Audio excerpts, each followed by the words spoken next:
Ya, baik. Eh, Assalamualaikum warahmatullahi wabarakatuh.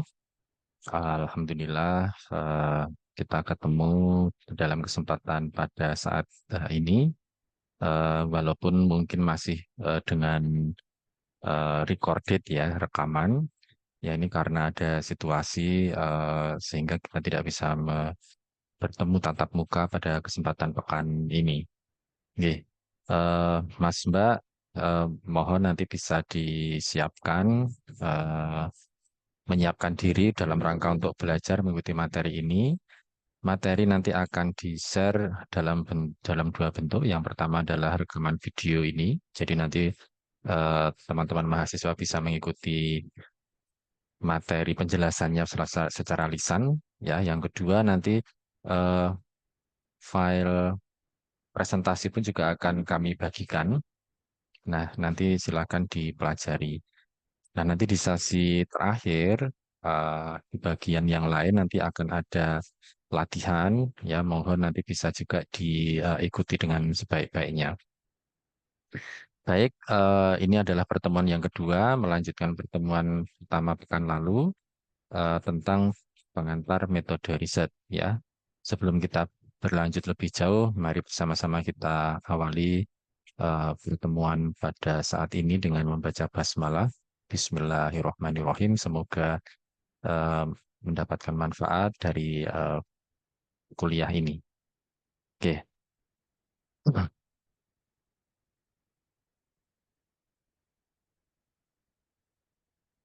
baik.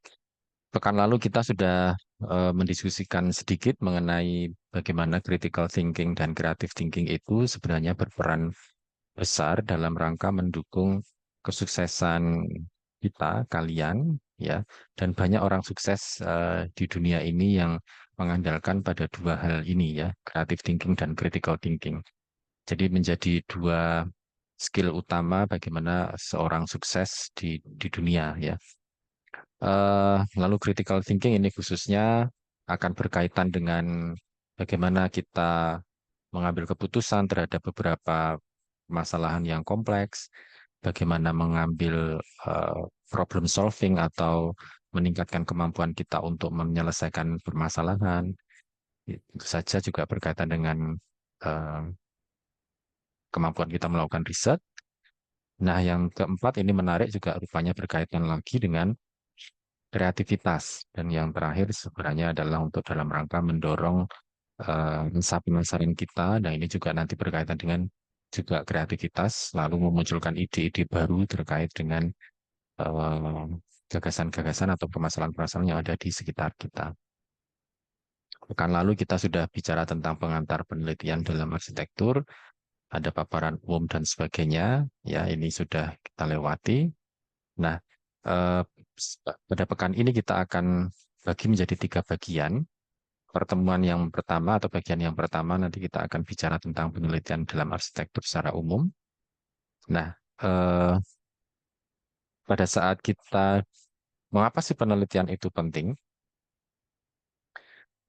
Kita kadang-kadang dihadapkan pada situasi apakah ini benar, pertanyaan itu betul.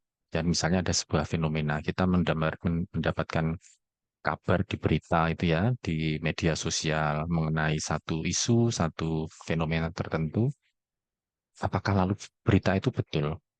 Kenyataannya seperti apa? Ya, inilah yang disebut dengan realitas, reality.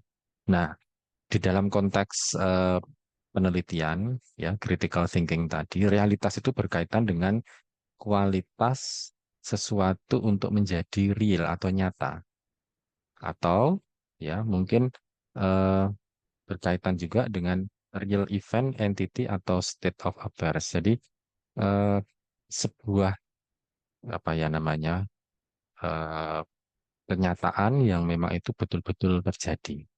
Nah, lalu bagaimana kita mengetahui bahwa sesuatu itu betul-betul terjadi? Nah, inilah nanti akan kita masuk ke bagian berkaitan dengan bagaimana kita langkah-langkah untuk memahami sesuatu itu betul atau tidak. Mas, Mbak, mungkin kita bisa melihat ini ya. Dulu saya kira eh, teman-teman mahasiswa bisa membayangkan di masa dulu sekali orang-orang membayangkan atau mempunyai konsep atau mereka menganggap bahwa matahari itu mengelilingi bumi. Ya, tetapi lalu sebenarnya apa yang terjadi adalah justru bumi yang mengelilingi matahari.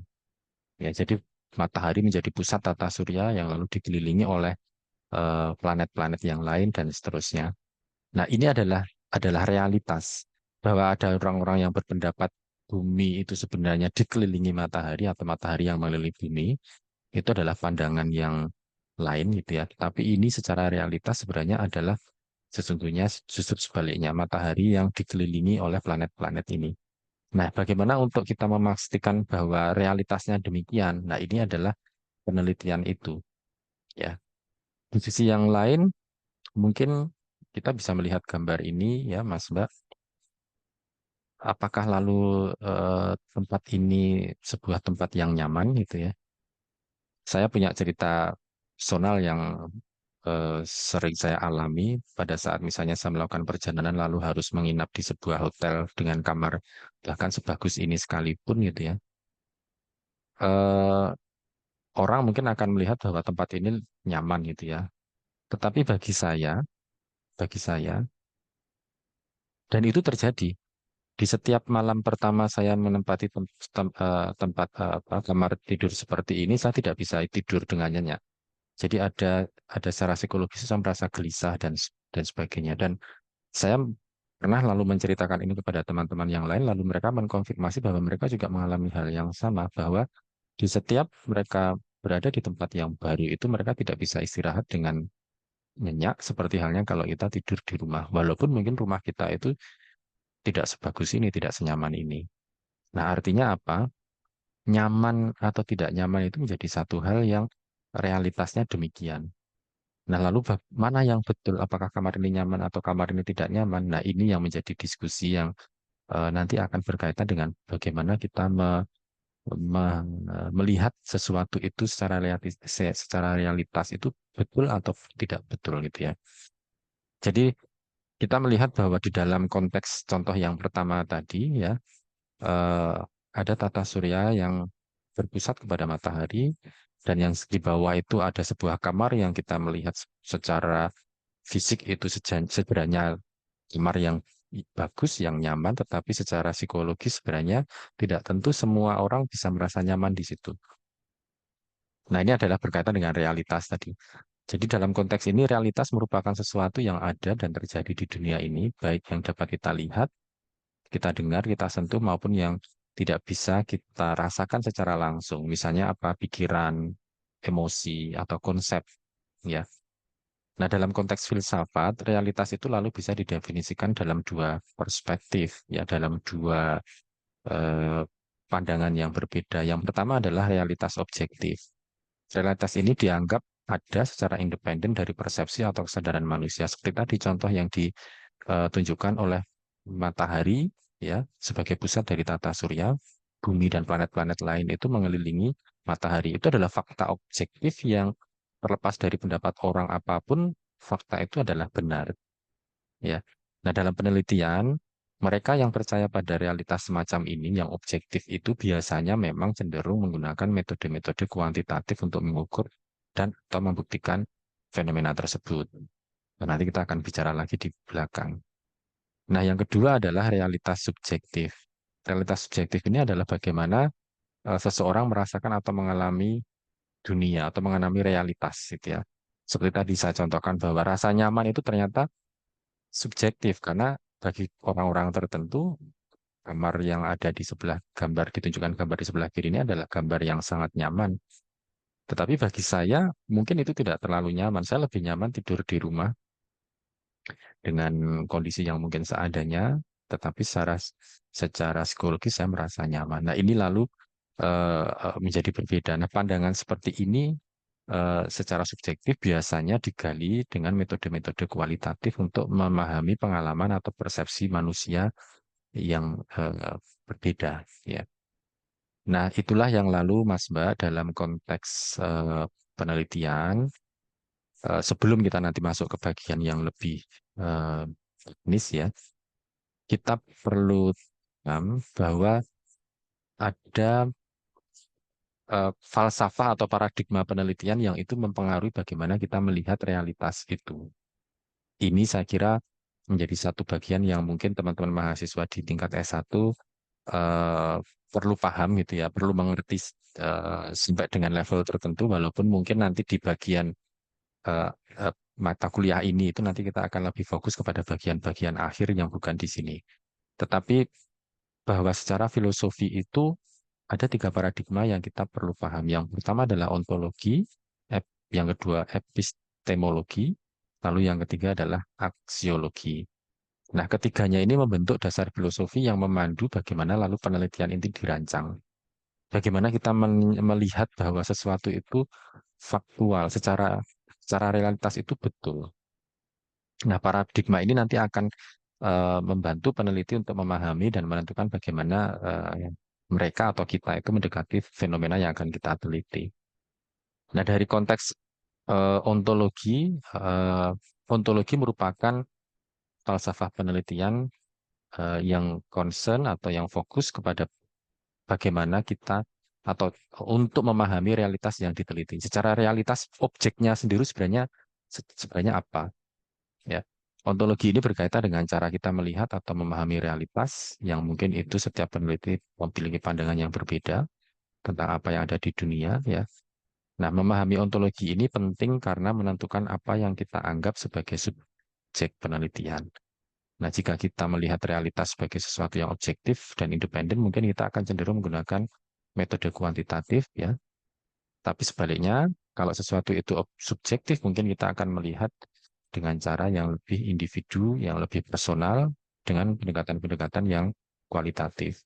Ya, seperti tadi, bagaimana kita melihat ruang itu nyaman atau tidak nyaman sih, gitu ya. Jadi realitasnya sendiri sebenarnya apa gitu ya.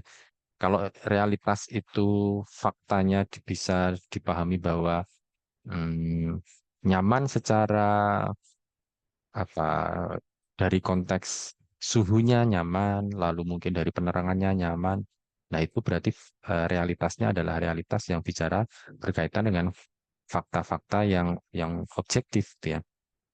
Sementara kalau nyaman tadi didefinisikan dengan pengalaman personal, kenyamanan psikologis itu menjadi realitas yang subjektif gitu ya. Nah, yang kedua adalah epistemologi. Ini berkaitan dengan cara-cara kita mendapatkan pengetahuan. Kalau kita tadi memahami bahwa realitasnya itu subjektif, atau lalu bagaimana cara kita mengetahui kebenaran sesuatu itu gitu ya. Sisi yang lain, kalau objek itu merupakan berkaitan dengan realitas yang objektif, lalu bagaimana cara kita untuk mengetahui bahwa sesuatu itu betul gitu ya. Nah, ini penting karena nanti akan mempengaruhi metode atau pendekatan yang kita gunakan untuk mengumpulkan data.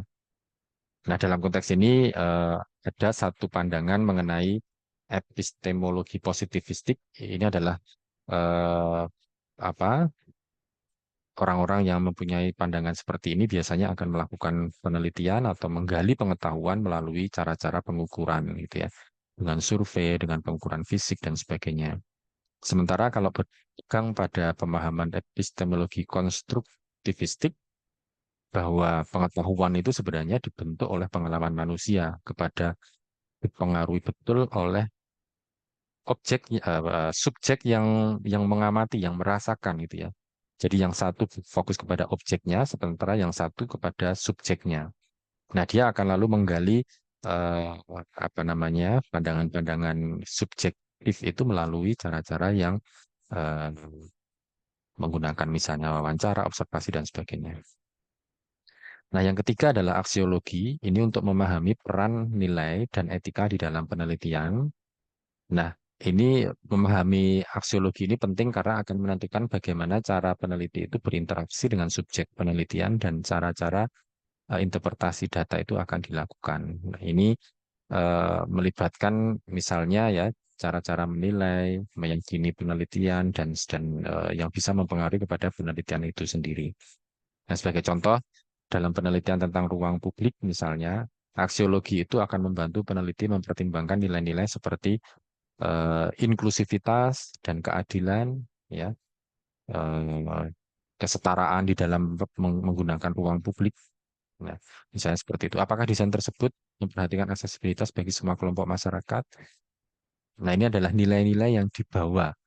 Jadi, pesan dari penelitian ini adalah dalam rangka untuk menawarkan nilai-nilai kesetaraan di dalam penggunaan ruang publik. Nah, lalu bagaimana dalam konteks itu peneliti harus berinteraksi dengan subjek yang terlibat? Misalnya saat melakukan wawancara juga mungkin dia perlu menggali dengan cara-cara yang setara bagaimana setiap perwakilan masyarakat, kelompok masyarakat secara ekonomi, secara sosial, secara budaya itu juga terlibat di dalam proses pengambilan informasi atau pengambilan data itu. Ya, jadi ada tiga hal itu, ada ontologi, epistemologi, dan aksiologi. Nah, di dalam peran eh, penelitian yang lebih lanjut, inilah yang nanti akan bagaimana posisi ontologi, epistemologi, dan aksiologi ini akan menentukan pandangan-pandangan berikutnya. Apakah jadi di dalam konteks filosofi nanti akan ada positivistik, ada realism, ada interpretism, para pragmatism, dan seterusnya. Nah, nanti ini akan mengerucut sampai dengan ke bawah ya. Jadi dalam pendekatannya nanti akan ada deduktif, ada induktif. Secara strategi nanti akan lalu ada eksperimen, survei, studi kasus dan seterusnya. Nah, nanti yang terakhir di dalam itu adalah data collection dan data analisis. Jadi pengumpulan data dan analisis data itu sebenarnya adalah bagian salah satu pada saat kita terakhir itu ya, bagian yang terakhir yang pada saat kita bicara tentang research metodologi secara umum. Nah, ini berdasarkan dari apa yang dikembangkan oleh Saunders, disebut sebagai research onion diagram. Ini saya sampaikan saja supaya teman-teman memahami bahwa dalam rangka konteks penelitian itu ada jenjang gitu ya, yang nanti kita akan lebih fokus kepada bagian yang ada di tengah ini. Nah, berkaitan dengan itu tadi lalu muncullah penelitian induktif dan penelitian deduktif. Nah, dalam konteks ini, penelitian induktif itu adalah penelitian yang dia menekankan kepada proses membangun teori berdasarkan kepada pengamatan terhadap data secara spesifik. Ya, dimulai dari mana? Dimulai dari pengumpulan data, menemukan pola, dan akhirnya membentuk teori. Jadi, informasinya, teori itu atau konsep itu eh, disusun oleh informasi-informasi yang dikumpulkan dari lapangan. Ya, jadi di sini dicontohkan misalnya mengenai tadi ruang publik, itu bagaimana sih kita lalu melihat faktor-faktor yang em, bisa mendukung keberhasilan sebuah ruang publik itu. Ya. Nah, sementara di sisi yang lain, penelitian deduktif itu adalah proses untuk menguji teori. Jadi teorinya sendiri sudah ada. Yang lalu kita akan melakukan testing gitu ya. Kita untuk memastikan apakah teori ini sudah betul atau tidak betul gitu ya.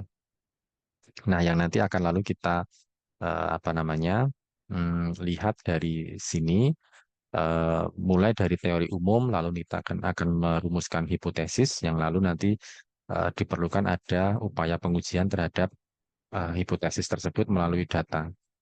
Nah, contohnya apa? Misalnya ada pandangan bahwa ruang hijau itu sangat mempengaruhi terhadap kualitas udara yang ada di ruang perkotaan. Jadi semakin banyak ruang hijaunya, kualitas udaranya semakin bagus. Itu adalah teori. Ya, nah lalu kita buktikan betul atau tidak. Kita ukur di lapangan bahwa ruang hijau yang luasannya sekian, kualitas udaranya seperti ini. Di tempat yang lain, ruang hijaunya seperti ini, persentasenya sekian, kualitas udaranya seperti ini. Dan ini adalah untuk membuktikan bahwa hipotesa atau teori tadi betul atau tidak. Nah, sehingga secara umum kita bisa melihat bahwa induktif itu bergerak dari data ke teori. Kita fokus kepada data dulu, menggali data, dan nanti pelan-pelan akan membentuk teori. Nah, sementara deduktif sendiri adalah dia bergerak dari teori yang nanti akan justru kita buktikan apakah teori itu betul atau tidak. Nah, ini ringkasan sedikit untuk memberikan gambaran terkait dengan perbedaan antara induktif dan deduktif tadi bahwa inductive research itu yang dilihat cenderung cenderung mempunyai pendekatan bottom up dari bawah ke atas. Jadi kita eh, datang ke lapangan, kita menggali informasi dari masyarakat langsung gitu ya. Nah, lalu pelan-pelan akan mendevelop teori berdasarkan dari observasi yang ada. Nah, ini nanti akan lebih banyak digunakan oleh penelitian-penelitian eksploratory yang sifatnya itu menggali informasi, yang sifatnya itu memahami informasi dan sebagainya. Mempunyai style yang cenderung fleksibel, ya, kita punya keleluasaan bebas untuk menggali data dengan cara yang macam-macam, dan bergantung banyak biasanya kepada pendekatan-pendekatan kualitatif. Ya. Nah, di sisi yang lain ada deduktif tadi yang dia lebih kepada top down approach. Jadi sudah ada paketnya, teorinya udah ada. Teori kenyamanan termal itu seperti ini, kenyamanan eh, cahaya itu seperti ini, standarnya seperti itu. Nah, apakah teori itu betul berlaku di tempat yang lain gitu ya, atau di tempat yang spesifik? Nah, kita lalu akan melakukan testing kepada teori itu melalui observasi. Nah, ini biasanya sering digunakan dalam studi-studi atau kajian-kajian atau penelitian yang bersifat konfirmasi. Jadi mengkonfirmasi betul atau tidak betul. Bersifat terstruktur, sistematis, jadi datanya jelas, teorinya jelas. Nah, itulah yang biasanya terjadi dengan penelitian-penelitian kuantitatif ya. Nah, ini perlu kami sampaikan di depan supaya nanti konteks mata kuliah metode riset dan statistik arsitektur ini teman-teman bisa paham bahwa dua bagian pendekatan penelitian ini yang nanti akan kita lakukan di satu semester itu ya. Satu bagian nanti di bagian sebelum UTS dan satu bagian nanti setelah UTS itu ya. Sebelum UTS nanti kita bicara tentang kualitatif.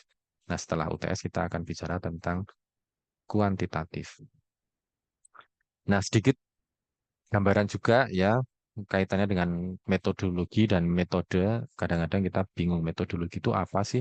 Bedanya dengan metode apa? Jadi yang disebut dengan metodologi sebenarnya adalah kerangka konseptual yang itu mencakup pendekatan atau strategi keseluruhan yang digunakan dalam penelitian. Ya, jadi ini digunakan untuk menentukan bagaimana penelitian itu akan dilakukan, termasuk jenis datanya apa, cara menganalisisnya seperti apa, dan seterusnya. Nah, ini memang harus dimulai dari filosofinya, prosesnya, konteksnya, datanya apa, analisisnya apa. Jadi satu rangkaian cerita tentang bagaimana kita memahami realitas, bagaimana kita lalu menggali data, kita berinteraksi dengan datanya, terus bagaimana mencari data dan sebagainya, itu sendiri adalah metodologi. Jadi komplit. Nah, contoh apa? Contoh di sini adalah metode kualitatif ini digunakan untuk memahami pengalaman penggunaan ruang, ya, terhadap penghuni di sana, yang lalu dia memilih metodologi tertentu untuk menggali persepsi dan seterusnya. Nah, lalu untuk setelah itu dia menyusun kerangka berpikir proses metodologinya dengan menunjukkan dengan framework berpikir dan sebagainya. Ya. Nah, sementara di sisi yang lain metode penelitian ini lebih teknis ya, spesifik. Biasanya terkait dengan misalnya mengumpulkan data bagaimana caranya, terus bagaimana melakukan analisis begitu ya. Bagian praktis intinya adalah spesifik misalnya langkah-langkah detail dalam rangka untuk wawancara, survei, observasi itu langkah-langkahnya seperti apa. Nah, oleh karena itu lagi-lagi Mas Mbak mungkin tidak perlu terlalu khawatir kalau dalam konteks metodologi tadi lalu harus bicara tentang konsep realitas dan segala macam itu mungkin tidak terlalu bisa dipahami untuk teman-teman level S1. It's okay itu ya, kita bisa memahami itu. Tetapi yang kedua adalah kaitannya dengan mata kuliah ini kan judulnya adalah metode riset. Jadi kita akan fokus kepada metode. Teknik-teknik apa yang akan kita perlu lakukan, kita kuasai dalam rangka untuk melakukan penelitian. Ya. Jadi contohnya apa? Contohnya adalah peneliti dapat menggunakan wawancara yang secara mendalam. Itu langkah-langkahnya seperti apa untuk melakukan wawancara. Kalau mau melakukan observasi, langkah-langkahnya seperti apa. Sudah itu dulu saja untuk level S1 saya kira sudah cukup gitu ya. Ya, meskipun demikian tadi kami sampaikan bahwa konteks metode penelitian itu sebenarnya dalam konteks yang lebih luas seperti itu. Nah, lalu nanti pada saat bicara tentang jenis penelitian kualitatif dan kuantitatif, kita akan lalu ada dihadapkan pada persamaan-persamaan bahwa eh, kedua penelitian tersebut ya bicara tentang apa namanya dimulai dari pertanyaan penelitian ya.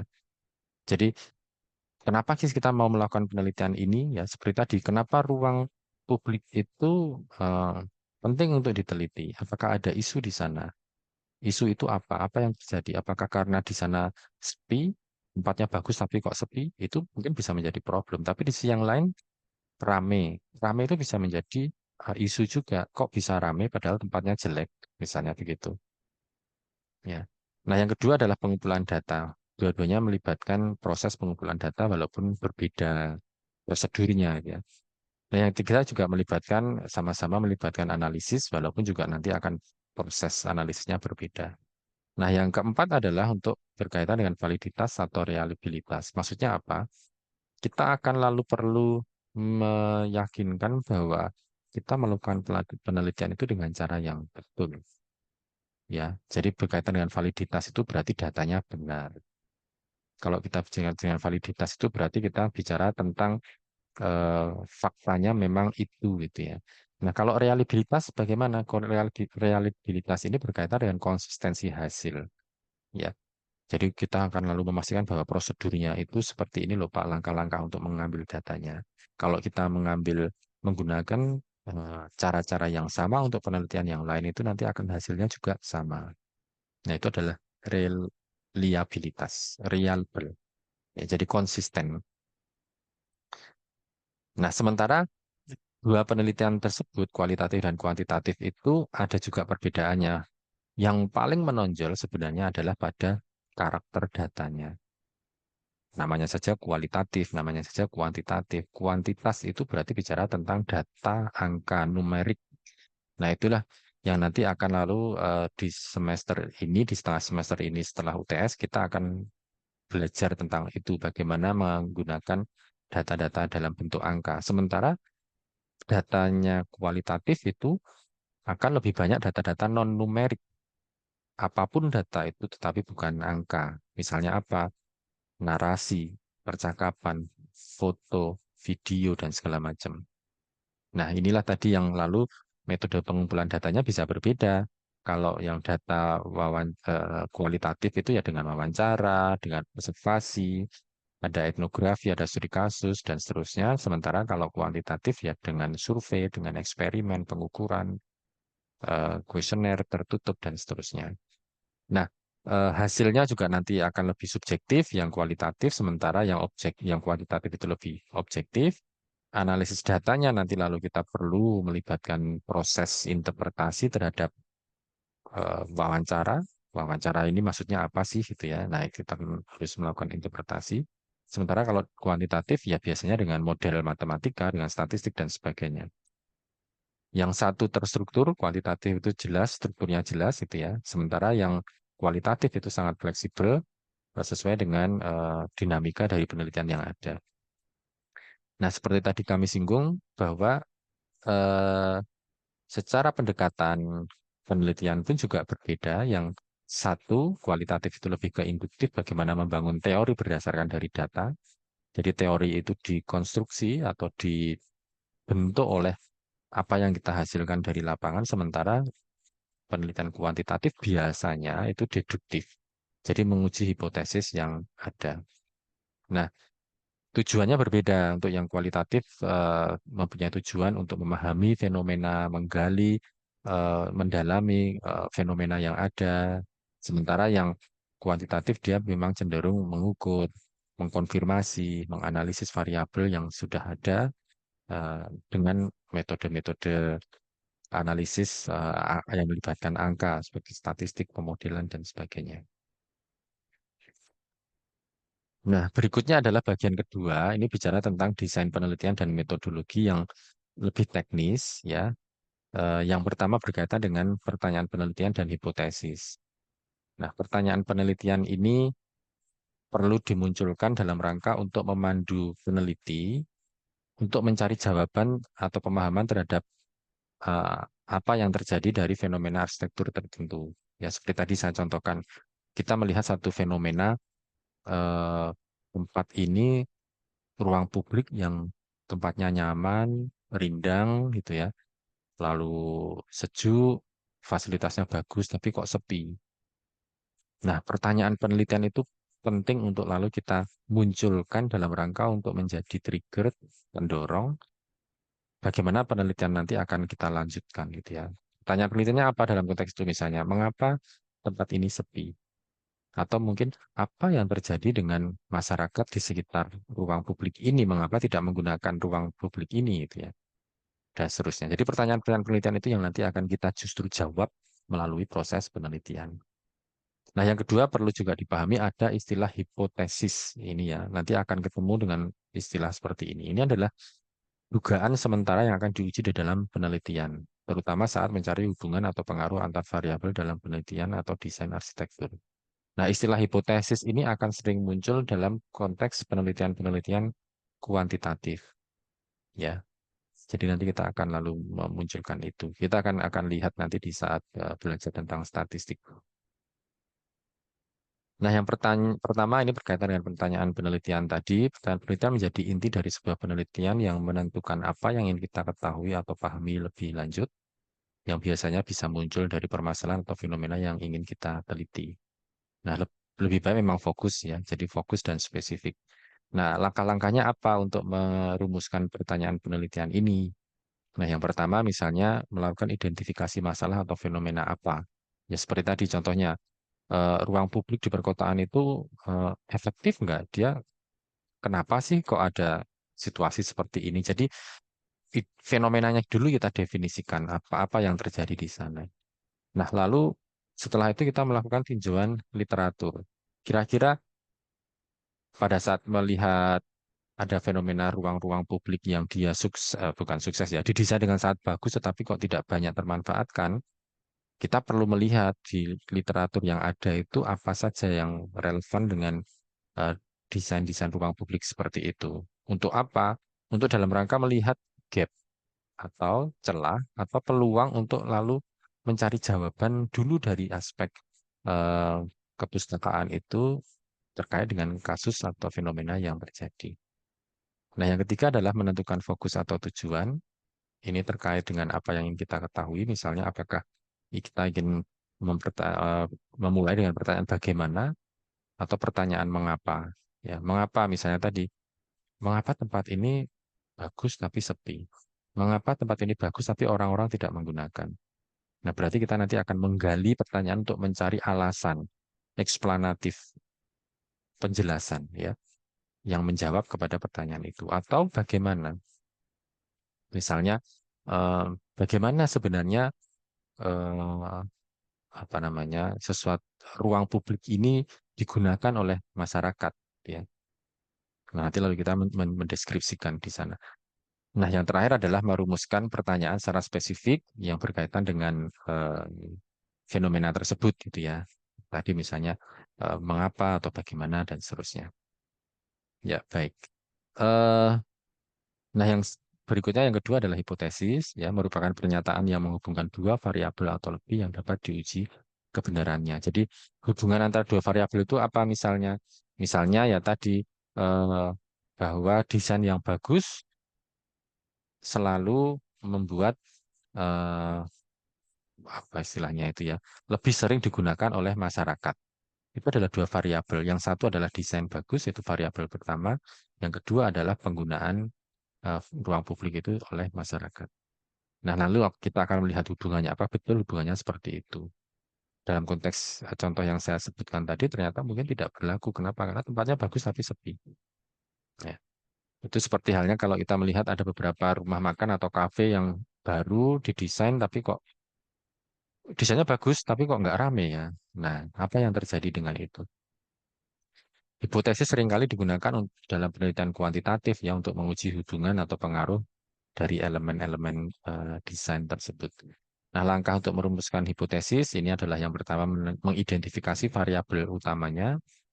Ya, jadi pilih variabel-variabel yang ingin diteliti, misalnya ingin mempengaruhi pengaruh pencahayaan terhadap produktivitas kerja, berarti variabelnya adalah pencahayaan. Pencahayaan itu misalnya apa?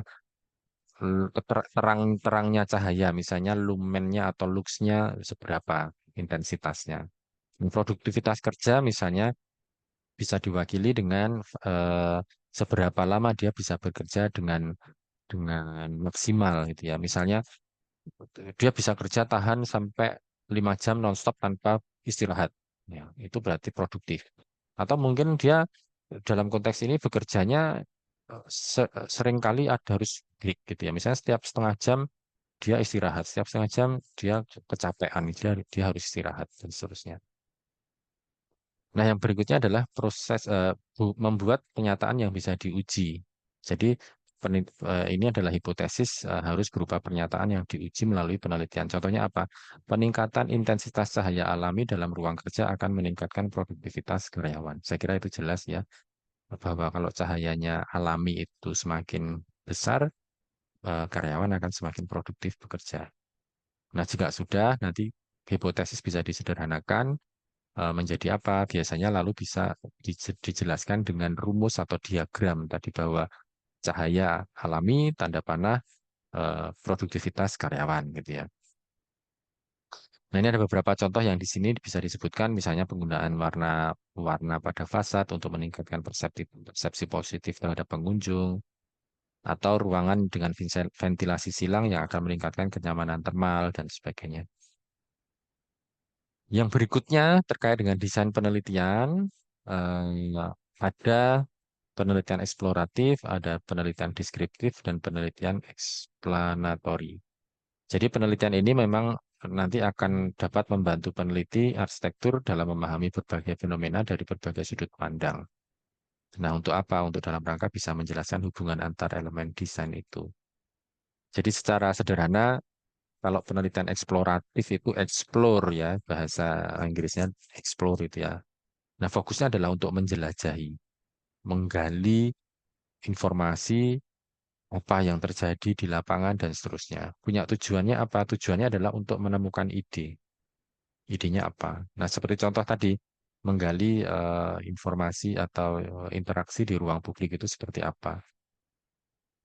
Nah, yang kedua adalah deskriptif. Deskriptif ini menggambarkan, mengilustrasikan, menceritakan, ya. Tujuannya apa? Untuk menggambarkan secara rinci apa yang terjadi di sana. Jadi deskriptif itu ya menceritakan, menggambarkan itu ya menjelaskan, menggambarkan ya. Nah, contohnya apa? Misalnya pola arsitektur tradisional itu seperti apa? Ya, nanti akan diceritakan bahwa arsitektur tradisional Jawa itu seperti ini loh, ya. Jadi biasanya ada atapnya bentuk limasan. Kalau limasan itu pun juga ada beberapa tipe seperti ini. Tipe pertama ukurannya sekian. Nah, itu adalah deskriptif, ya. Yang ketiga adalah explanatory, itu menjelaskan. Menjelaskan apa? Menjelaskan hubungan sebab akibat. Jadi kalau ada tadi ruang publiknya itu lebih banyak pohonnya, dia akan semakin nyaman. Jadi ada hubungan antara satu variabel dengan yang lain. Itu biasanya seperti itu.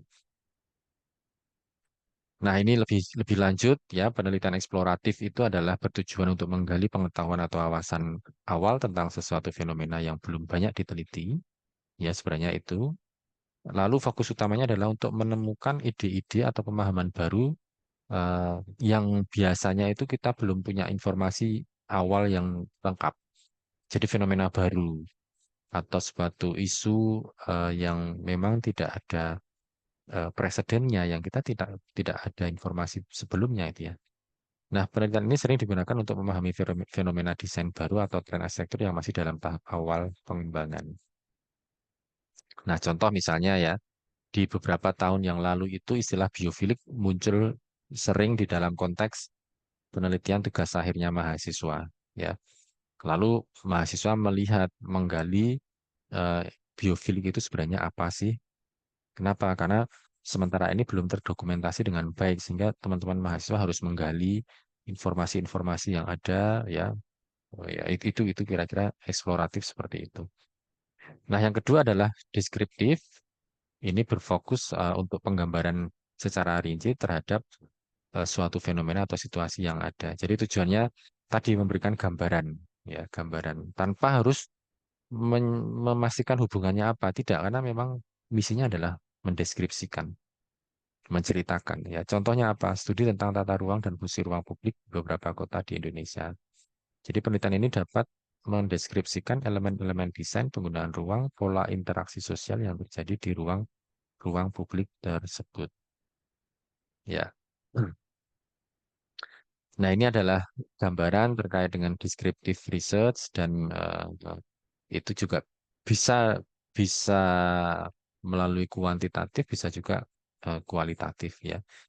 Jadi yang ini berkaitan dengan ini contoh yang bukan arsitektural ya. Jadi contoh misalnya kepuasan eh, customer gitu ya, atau mungkin segmen dari pasar pasar sebuah real estate gitu misalnya seperti itu. Nah, sementara metodenya dengan apa? Dengan observasi, dengan survei, dengan interview dan sebagainya.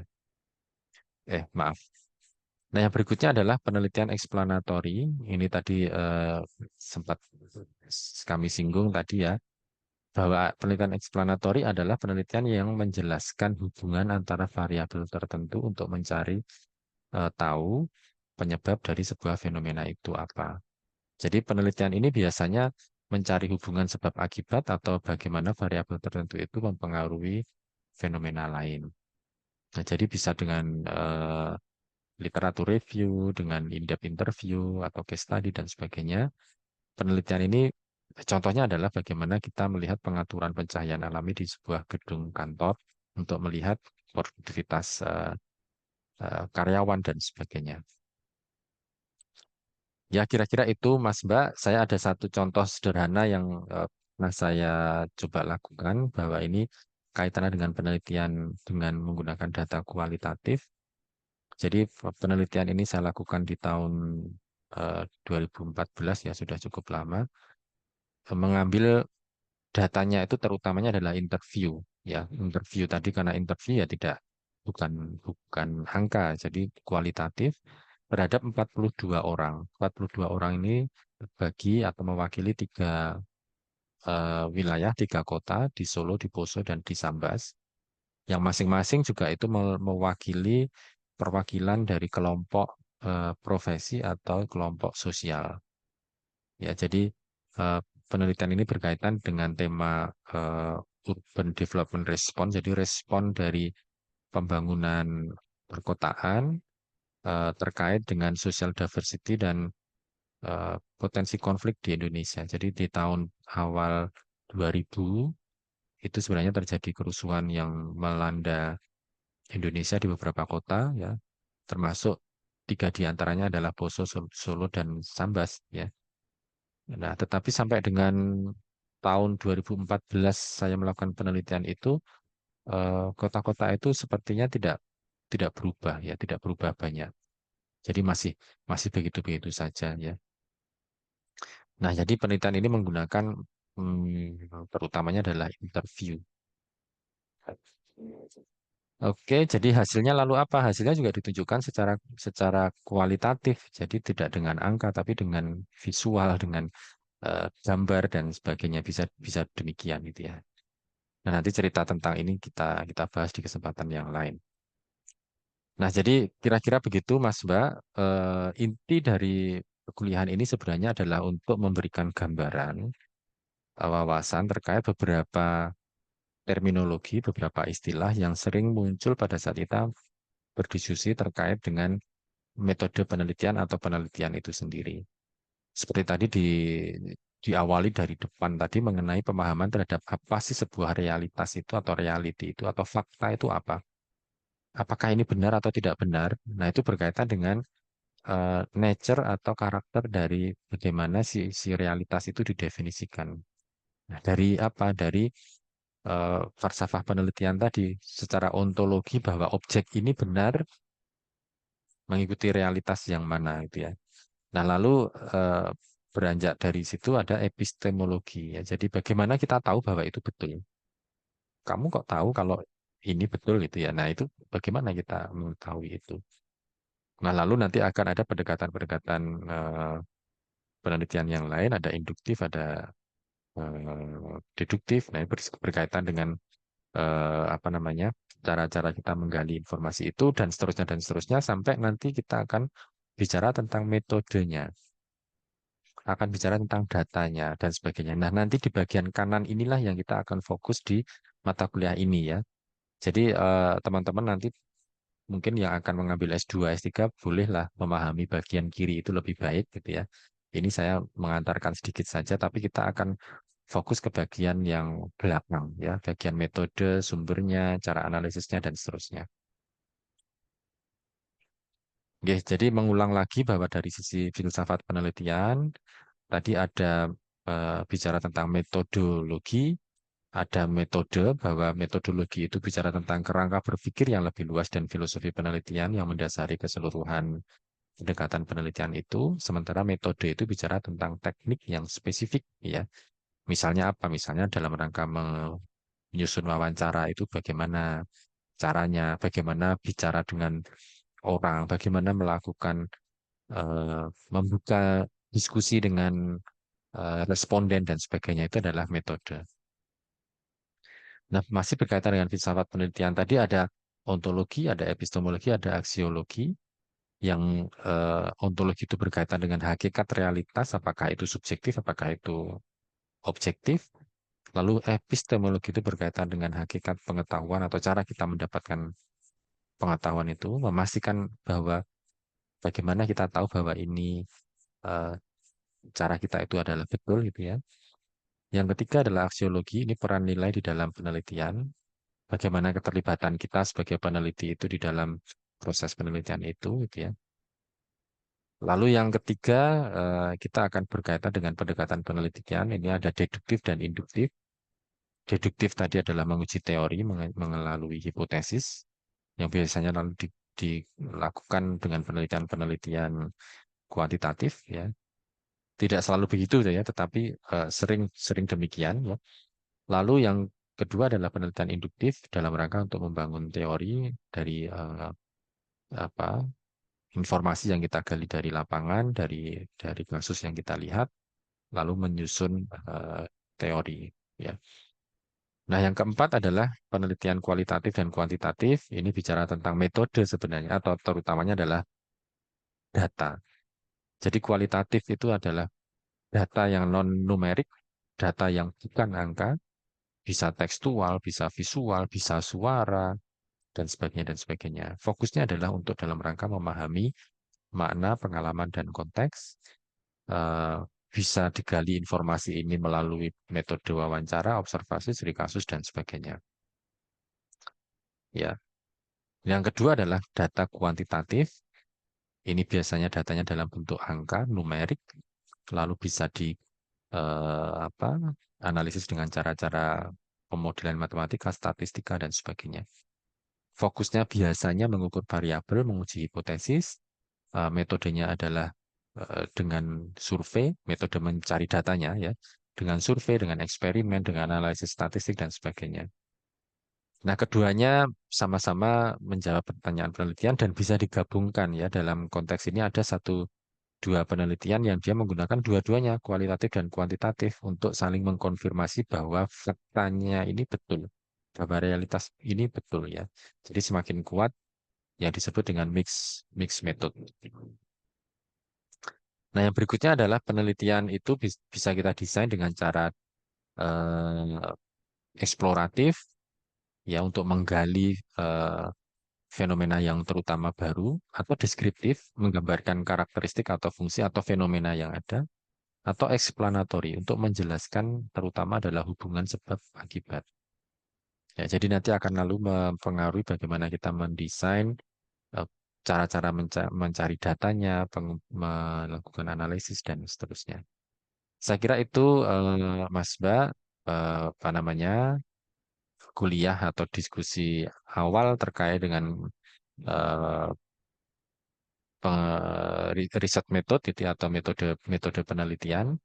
Ya, ini sebagai pengantar saja yang nanti semoga bisa memberikan wawasan awal, wawasan pembuka untuk teman-teman belajar lebih lanjut.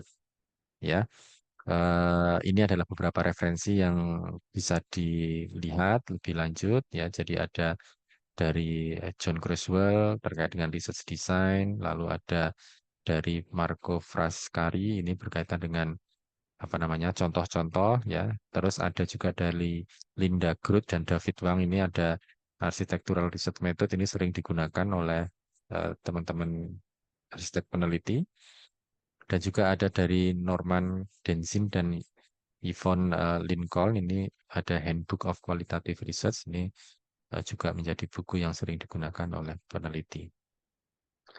Oke, saya kira demikian, Mas Mbak. Monggo nanti bisa dilihat juga beberapa materi yang ada di YouTube untuk memperkaya wawasan eh, terkait dengan riset metode ini ya. Saya akhiri, sebelum saya akhiri ya, nanti saya sekali lagi berpesan akan ada diskusi, ada latihan yang akan disampaikan berikutnya di dalam laman Spada.